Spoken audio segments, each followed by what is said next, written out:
Umhlaka-1 ngiyocasulwe ama-post akade abhalwe umlisa ozibiza ngoGaddafi Khumalo laphayana-ke ku-Facebook. Lama-post-ke abekhuluma kabi ngobaba u-Ayanda Msweli. Umhlaka-1 ukhala ngokuthi le nsizwa ayifundisekile. Ube secela futhi ukuthi ubaba u-Ayanda Msweli ngathi angangayinaka le nsizwa futhi engayiphenduli. Bafethu niyaphila. Thina nisixolele-ke bafethu wethu umsebenzi la ku-TikTok ukukhuluma nje.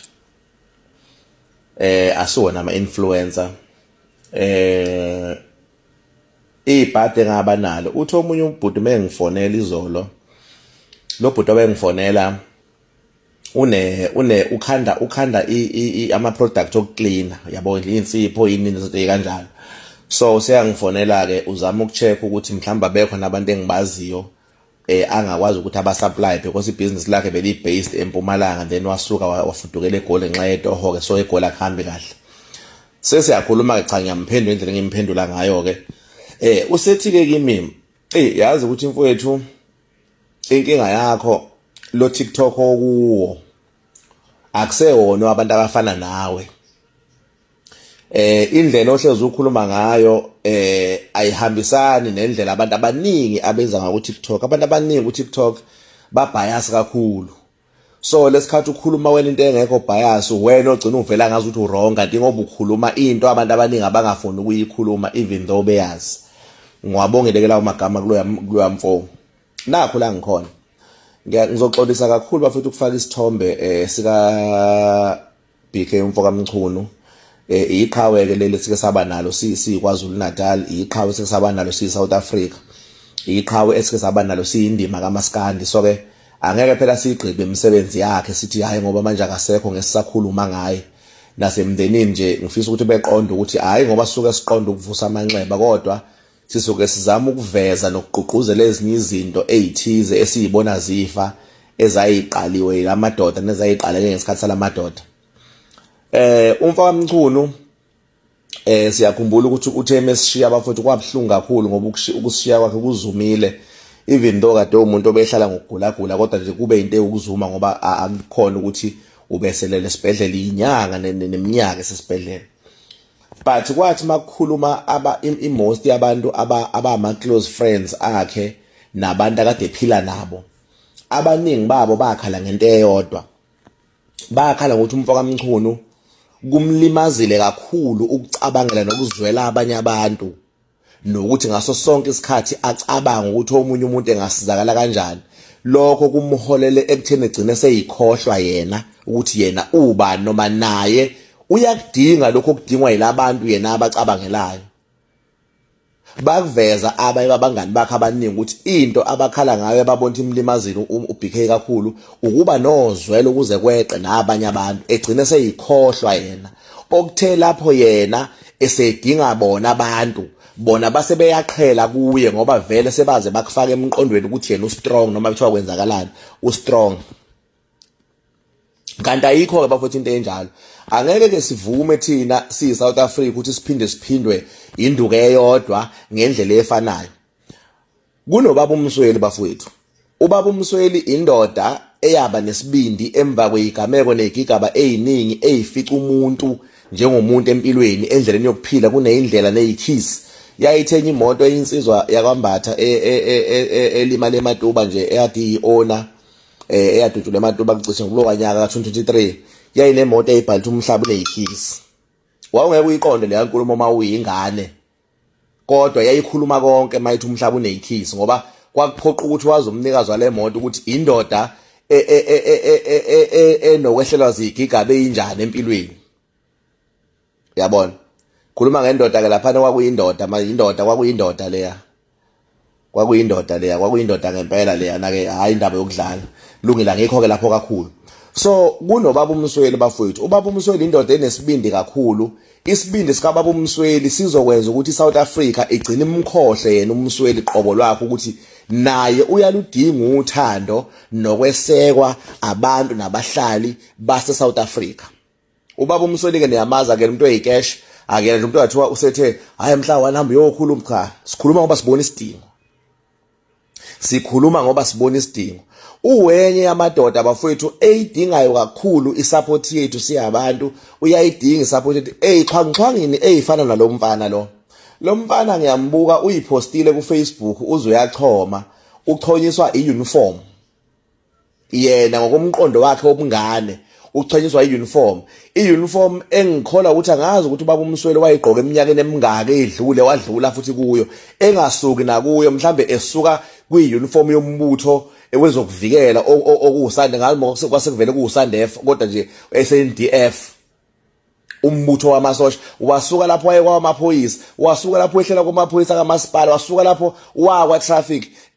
engizama ukuvezela abantu ukuthi omunye umuntu uma ungamazi noma umaze late ungamthathi kancane omunye umuntu noma kubaba uMsweli kuyindoda engahambi iqhakambisa ukuthi isuka phi nempilo izuzeni ngempilo ilahlekelwe phi ngempilo kodwa engikuthandayo la alahlekelwa khona uyayesivezele sisizwe angasifihleli ukuze sifunde ubudoda yibo lobo bokuthi uma uyindoda liveze ihlazo lakho lapho elikushaye khona ukuze kufunde abanye abantu abasemva kwakho ubaba uMsweli uphila leyo mpilo kodwa bafowethu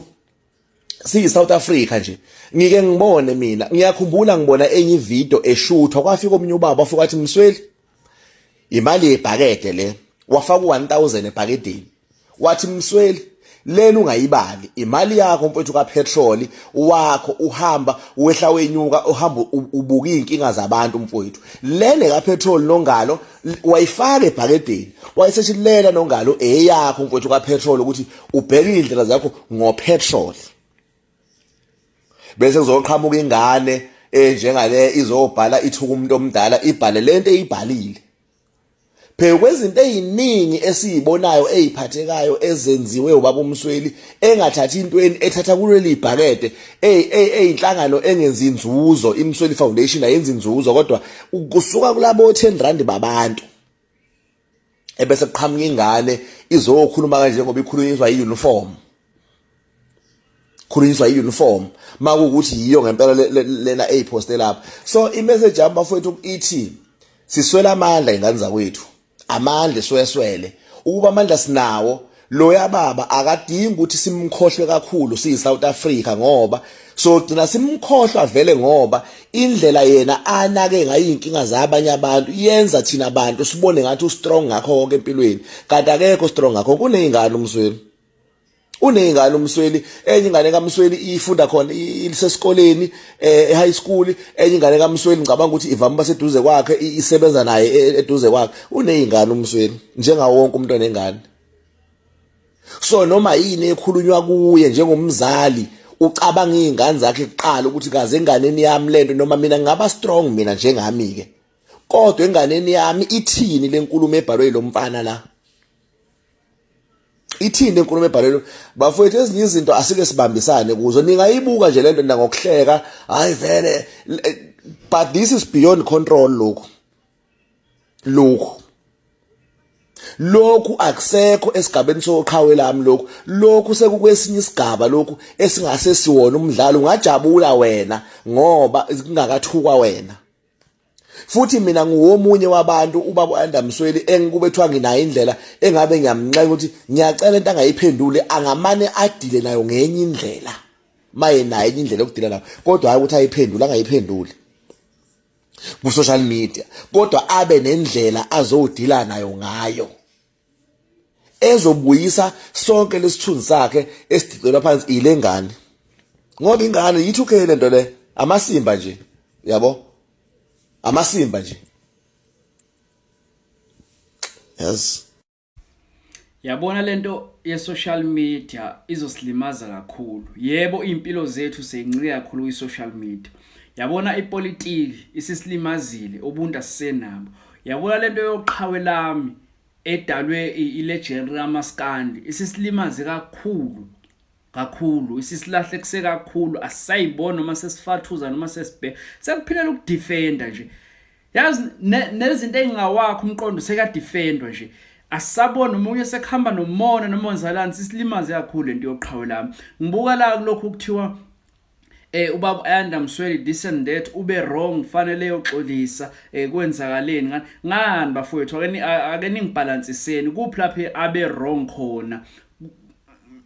ngoba mina yabona nje ngokubuka kwami la interview akayenze nobaba nomkhulu uThwalofu kusuke eqala lapha uYanda Msweli uyahleka umkhulu lapha uThwalofu ukhuluma ngokuthi wayise ayisini kungasakhulumeki uyahleka yonke le nto uyayihleka why makusekuzothi ngoba ke sekukhulunywe ngeqhawe sekufanele ukuthi ajeze for lokho ukuthi uhlekile futhi isono sakhe kube ukuhleka ukuthi mayikhuluma ngokuthi yena uThwalofu mayengabeka inkosi engabeka uShwi nomuntu ekhala ngoba kukhona ospikili siyakhala nanani ufela lokho nje lokho akufekile nanokuthi mhlambe ebuza ukuthi kanti babezokwenzana abafana kupho wrong lapha because kusuka iqala le nto leyana sasithulelwe nje ngokuthi hayi umthandele bevakashele uThwalofu nanani wafika wamgqokisa kwamnandi kwahlatshwa inkomo nanani ngokuthi ngoba kuthiwa inkomo yaphuma kulo abamshilwa ngazi wakwamasipala kuphi aningibalansiseni bafana mhlambe yimo salile mhlambe nami nje ngihumusha ngokubheda kwami openina understand ngenye indlela engcono naleyami kuphi bafowethu yazi masingayiyeki lento le very sudalile umkhokho empilweni zethu ngaso sonke isikhathi sesiphila nje ubuqembu la sesingamaqeqebana njalo kuyadefenda kuyaliwa kunothisiswa nani ake ningibalansise nale eka RIP yona ke bisiyaphi besekwenze njani uronguphi unongalo uronguphi umsweli ngakwenzile kuphi la konakele khona ngoba kuyaziwa amaqhawe owuthula esithi amaqhawe vele ayiwo isipikili siyayishaya kanti iliphi elinye elihlabekayo kuphi la kube wrong khona ngalokho ngoba kuyaziwa amaqhawe onke vele ayafana nje indlela asebenza ngayo kuphi lapha be wrong khona nongalo ngokuthi ehlekeke bekuthi ehle kanti bekufiwe ndaphana bekwenze njani kuphi okwrong lokho ngoba kuhlezi kudefenda kuyaziwa bawethu hayi